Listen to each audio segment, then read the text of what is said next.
कांग्रेस प्रदेश अध्यक्ष गोविंद सिंह डोटासरा हमेशा से ही अपने बयानों और डांस को लेकर के सुर्खियों में रहते हैं। डोटासरा बीजेपी पर तंज कसने का एक भी मौका नहीं छोड़ते हैं। हाल ही में डोटासरा 2 दिवसीय दौरे पर आज डूंगरपुर पहुंचे। वहां भी उन्होंने बीजेपी पर तंज कसते हुए कहा कि राजस्थान में मुख्यमंत्री दिल्ली से आई पर्ची से बना है। प्रदेश में ब्यूरोक्रेसी हावी है। सरकार के मंत्री विधायक के अधिकारी की नहीं सुनते हैं। डोटासरा ने संबोधन में कहा कि आजकल ये चर्चा चल रही है कि बीजेपी से गठबंधन करोगे कि नहीं। मैं कार्यकर्ताओं से स्थिति साफ करना चाहता हूं कि अगर आप ताकतवर हैं तो किसी से समझौता नहीं होगा। डोटासरा ने कहा कि लोकसभा चुनाव में भाजपा को हराने के लिए देश भर में सभी पार्टियां एकजुट हो गई। उस समय सबसे पहली प्राथमिकता थी कांग्रेस का उम्मीदवार जीतना चाहिए। इसके बाद कांग्रेस का नहीं तो इंडिया गठबंधन का उम्मीदवार जीते, लेकिन बीजेपी के उम्मीदवार को हराना था।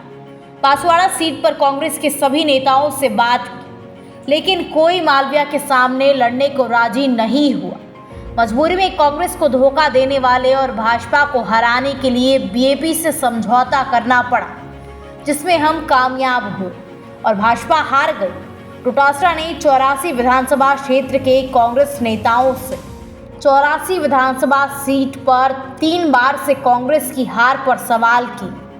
उन्होंने पूछा कि ऐसी क्या परिस्थिति आ गई थी कि कांग्रेस को 50 से 70 हजार वोटों से हार मिल रही है। उन्होंने नेताओं को नसीहत दी कि हमें सिर्फ भाषण तक सीमित नहीं रहना है, हमें घर घर जाकर जनता से उनकी तकलीफ पूछनी पड़ेगी। जनता को बताना पड़ेगा कि कांग्रेस आपके साथ हर स्थिति में खड़ी है।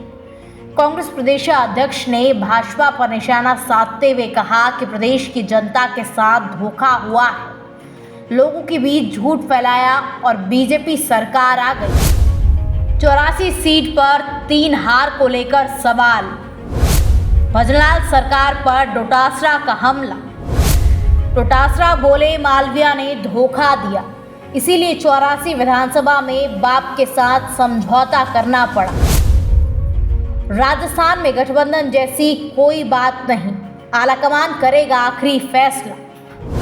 कांग्रेस प्रदेश अध्यक्ष डोटासरा ने भाजपा पर निशाना साधते हुए कहा कि प्रदेश की जनता के साथ धोखा हुआ है, लोगों के बीच झूठ फैलाया गया और बीजेपी सरकार आ गई, लेकिन मुख्यमंत्री दिल्ली से आई पर्ची से बना हुआ है। इसीलिए हम कहते हैं कि पर्ची की सरकार, लेकिन पर्ची की ये सरकार भी अब सर्कस बन गई है। जब कोई किसी की नहीं सुनता, प्रदेश में ब्यूरोक्रेसी हावी है। सरकार के मंत्री और विधायक के अधिकारी नहीं सुनते हैं। सरकार बनने के बाद से कांग्रेस के लगाए एक अधिकारी का ट्रांसफ़र तक नहीं कर पाए हैं। उन्होंने कहा कि मुख्यमंत्री ने सीएमओ का विजिट कर एक आईएएस के कमरे का विजिट किया, लेकिन जो आईएएस नहीं मिले उनके खिलाफ कोई कार्यवाही तक नहीं कर सकते हैं।